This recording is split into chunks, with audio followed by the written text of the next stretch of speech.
بنورنا الدنيا وننشر في الفضاء أملا ونعلي عزم همتنا فمن طلب العلا وصل. السلام على سيد الأنبياء والمرسلين سيدنا وحبيبنا وحبيب رب العالمين محمد وعلى آله وأصحابه ومن هدى بهديه إلى يوم الدين. الحمد لله رب العالمين الرحمن الرحيم مالك يوم الدين. لفظ بسم اللہ کے ایک ایک کلمے پر بحث کرنے کے بعد امام بیضاوی نے سورہ فاتحہ کا آغاز کیا. سورہ فاتحہ میں لفظ حمد پر، اس کے بعد رب پر، اور اخیر میں سبب بند ہونے سے پہلے العالمین پر گفتگو کی. اور العالمین کے سلسلے میں حضرات مفسرین کے اقوال کا نچوڑ آپ نے پیش کیا. اور اب العالمین کے بعد الرحمن الرحیم کو بیان کر رہے ہیں. برابر ہے نا؟ یس. الرحمن الرحیم کررہ للتعلیل علی ما سنذکرہ. امام بیضاوی چونکہ شافعی المسلک، ان کے مسلک کے اعتبار سے بسم اللہ الرحمن الرحیم یہ جزء فاتحہ ہے. بسم اللہ کیا ہے؟ اب جب بسم اللہ جزء فاتحہ ہے تو الرحمن الرحیم بسم اللہ میں بھی آیا اور الرحمن الرحیم یہاں پر بھی آیا، تو تکرار ہو گیا. کیا ہو گیا؟ تکرار. تو اس لیے فرما رہے ہیں کہ کررہ للتعلیل علی ما سنذکرہ، کہ الرحمن اور الرحیم کو سورہ فاتحہ میں تکرار کے ساتھ لایا گیا للتعلیل، تعلیل کی وجہ سے. کیا مطلب؟ کہ الحمدللہ رب العالمین، کہ اللہ رب العزت نے سورہ فاتحہ میں اللہ کی حمد و ثنا بیان کی،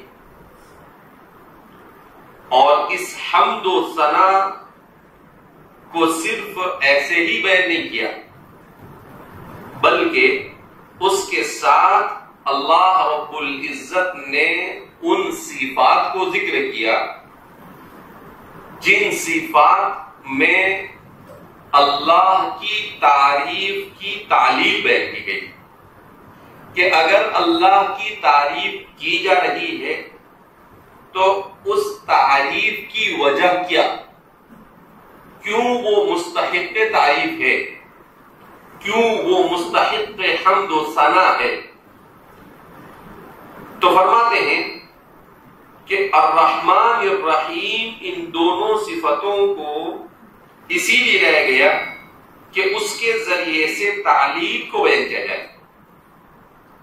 کہ اللہ کی تعریف کرتا ہوں، پڑھنے والا کہے کہ اللہ کی ذات مستحق تعریف ہے. کیوں؟ رب العالمین، نمبر ایک اس لیے کہ وہ سارے جہانوں کا پالن ہار ہے. اس لیے کہ وہ سارے جہانوں کا پالن.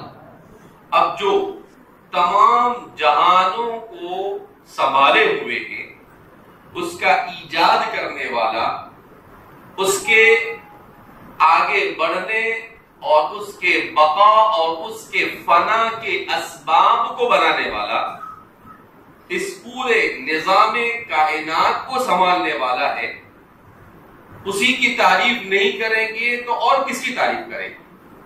تو ایک وجہ پہلی بیان کی. دوسری وجہ کہ عام طور پر یہ ہوتا ہے کہ آدمی جب بہت زیادہ پاورفل ہوتا ہے بہت زیادہ پاور، بہت زیادہ طاقت کا مالک ہوتا ہے کوئی بھی شخصیت، تو انسان کے ذہن میں یہ تصور آتا ہے کہ یہ اپنے پاور کا غلط استعمال، یہ اپنے پاور کا غلط استعمال۔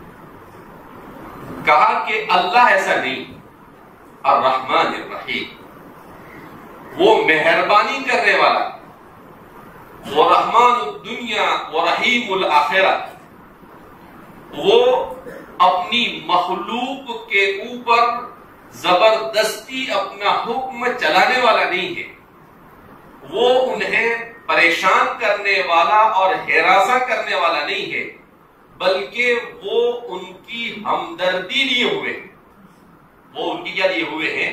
ہمدردی لیے ہوئے ہیں۔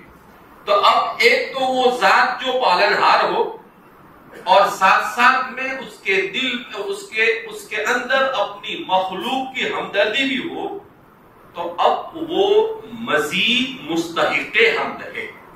وہ کیا ہے؟ مزید مستحق حمد ہے، کہ اس کے علاوہ کوئی مستحق حمد سمجھ میں ہی نہیں آتا ہے۔ تو اس وجہ سے مصنف فرما رہے ہیں کہ تعلیل کی غرض سے اسے تکرار کے ساتھ لایا گیا، کہ بسم اللہ الرحمن الرحیم میں بیان کیا۔ ابھی بسم اللہ الرحمن الرحیم شروع اللہ کے نام سے جو بڑا مہربان نہایت رحم والا ہے، اس سے فارغ ہونے کو دیر بھی نہیں لگی تھی، پھر واپس الحمدللہ رب العالمین اور الرحمن الرحیم واپس کیا گیا؟ لایا گیا۔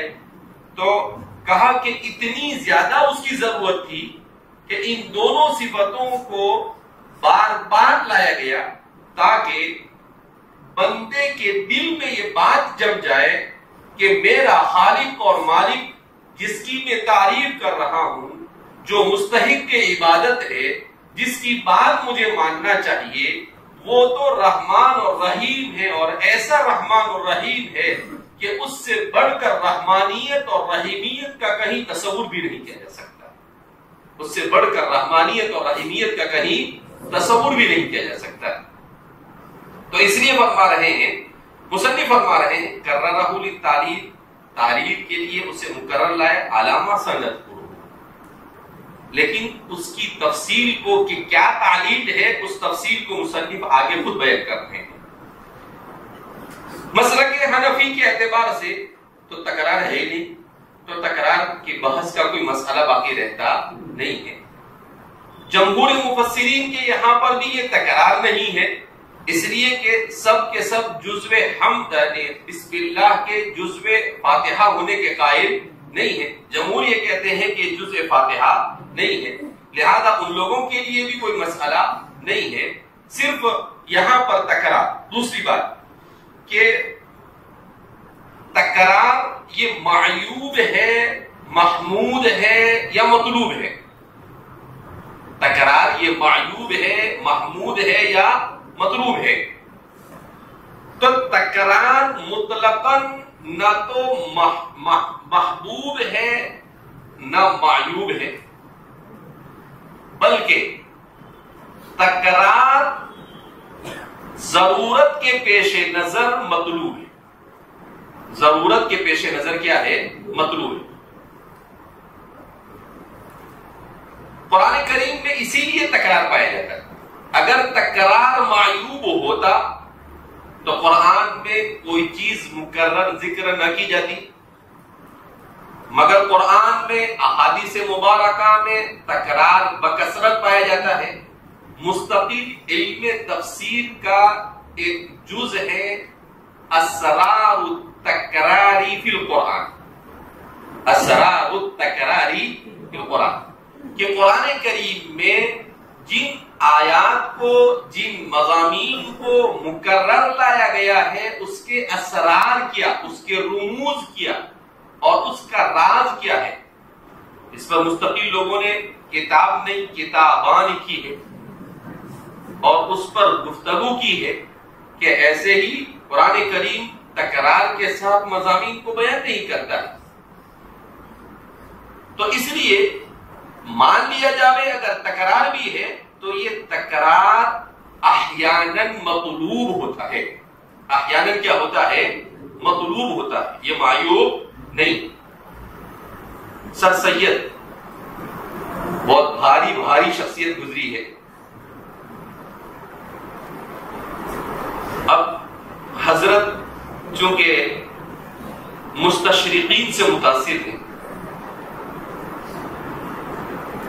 تو مستشرقین کو قرآن کریم کی سورہ الرحمن پر اعتراض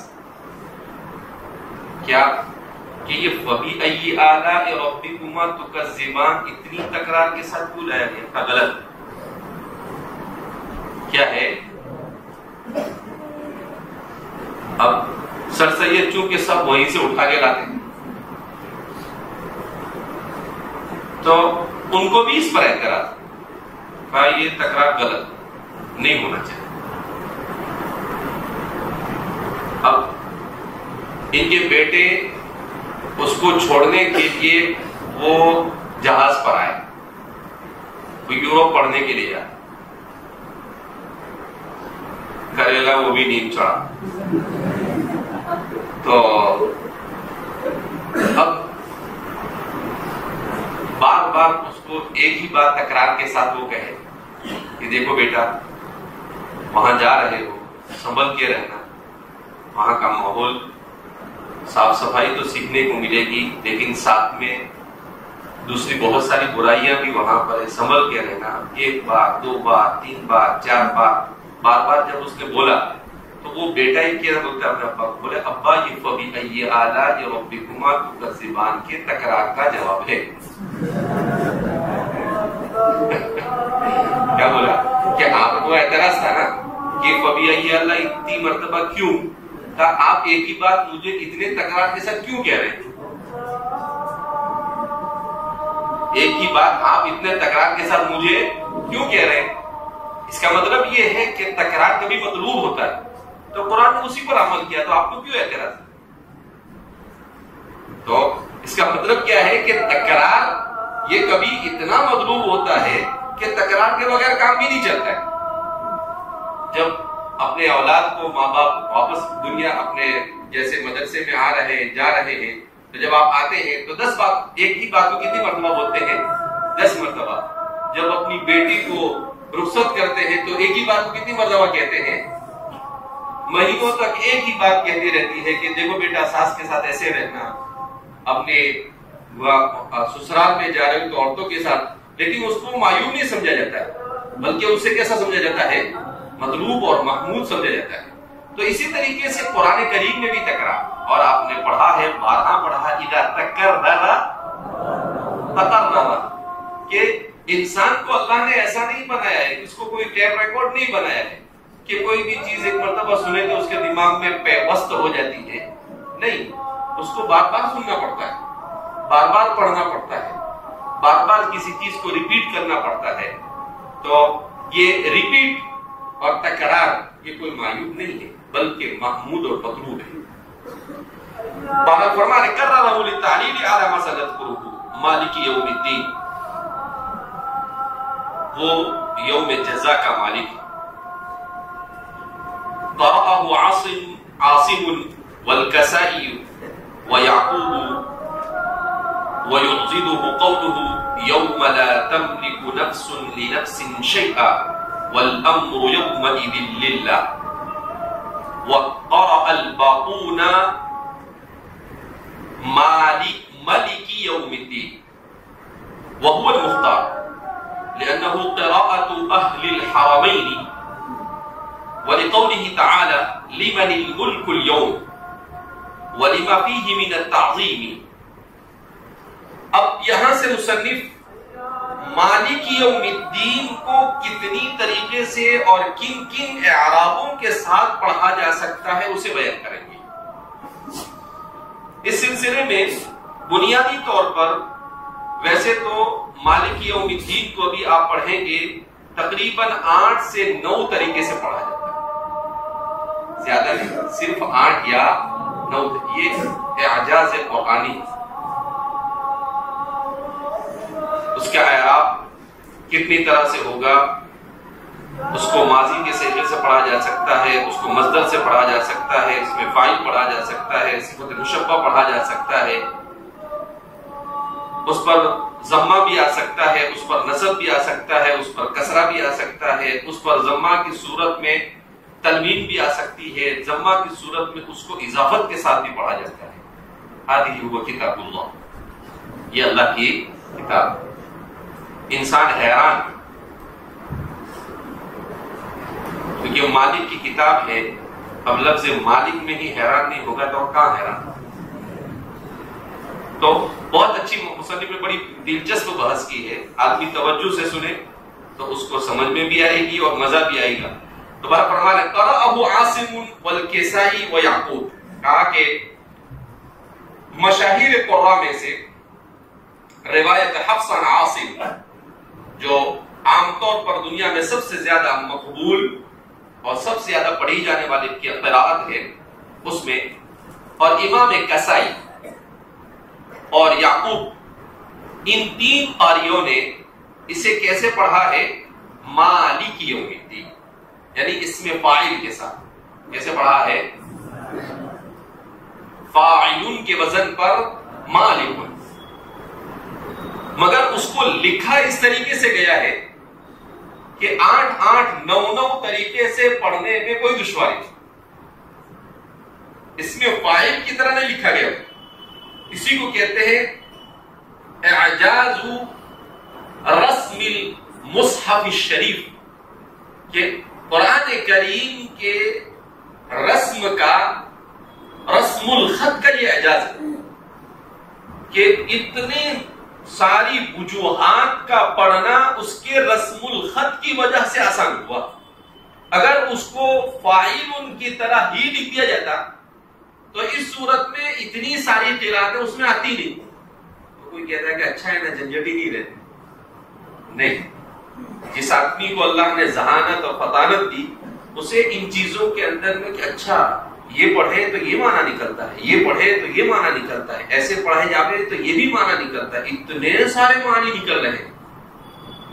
لیکن اگر کوئی آدمی سرسری پڑھنا چاہے تو ظاہر سی بات ہے بیضاوی اس کے لیے ہے بھی نہیں۔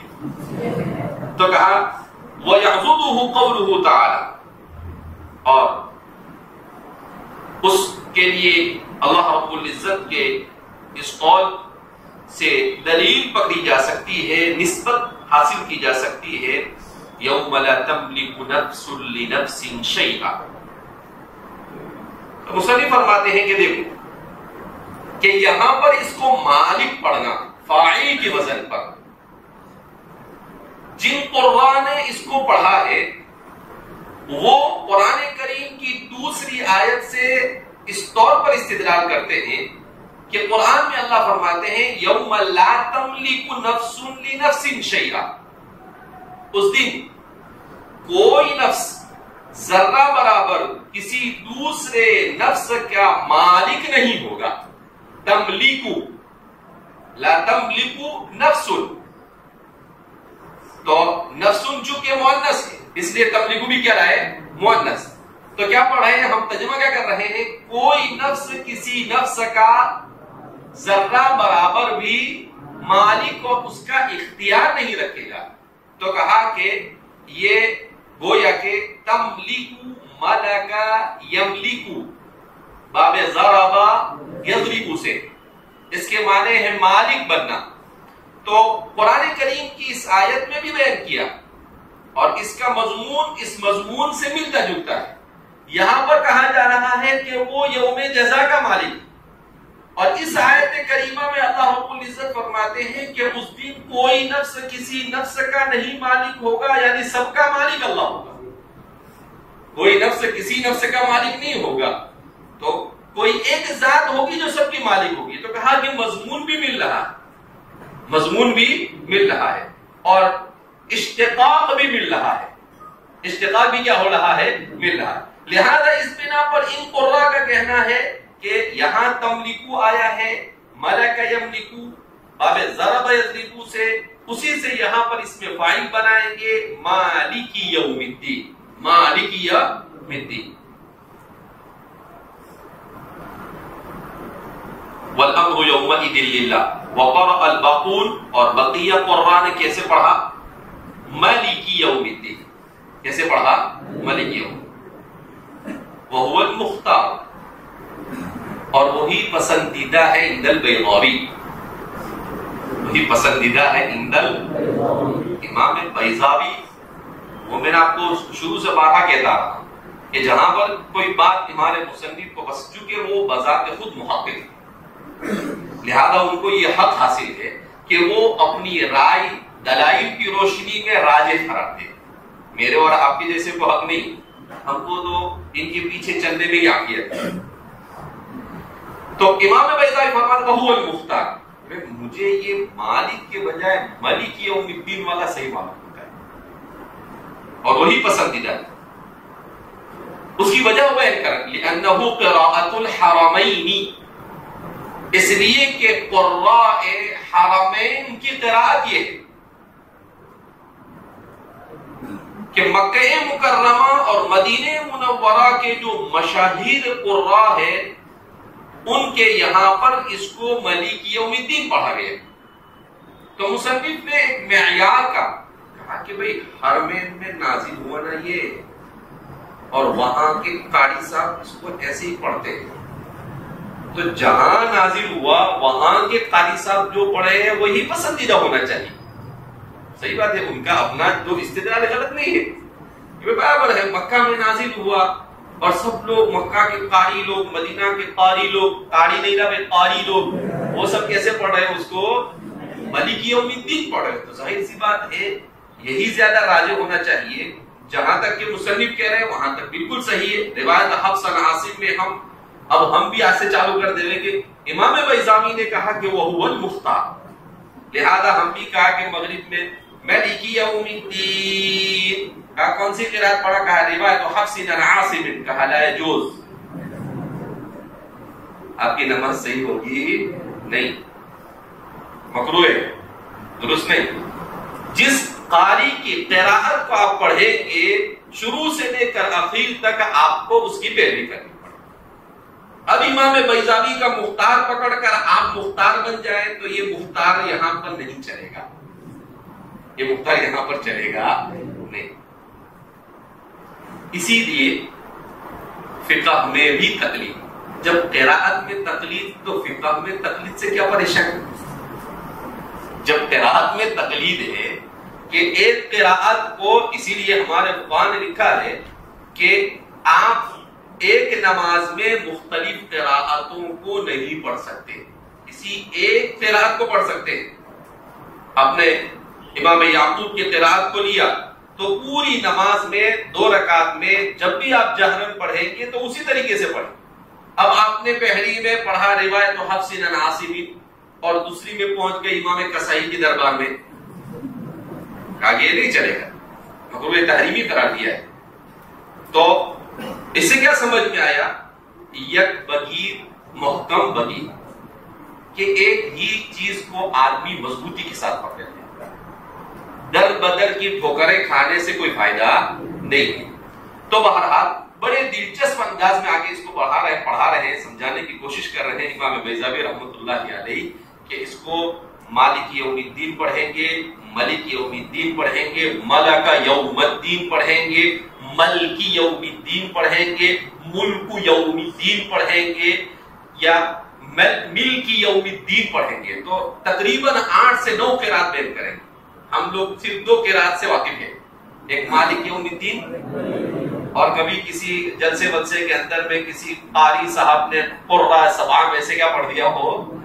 ملک پڑھا۔ لیکن ہمارے مصنف قراءات شاذہ میں بھی اس کو کتنے طریقے سے ملک یوم الدین، مالک یوم الدین، اس کو وجوہ اعراب کے اندر بھی کتنی طریقے سے اس کے اندر میں وجوہ اعراب کے طور پر پڑھا جا سکتا ہے، اس کو بھی کیا کریں گے؟ تفصیل کے ساتھ بیان کریں گے انشاءاللہ۔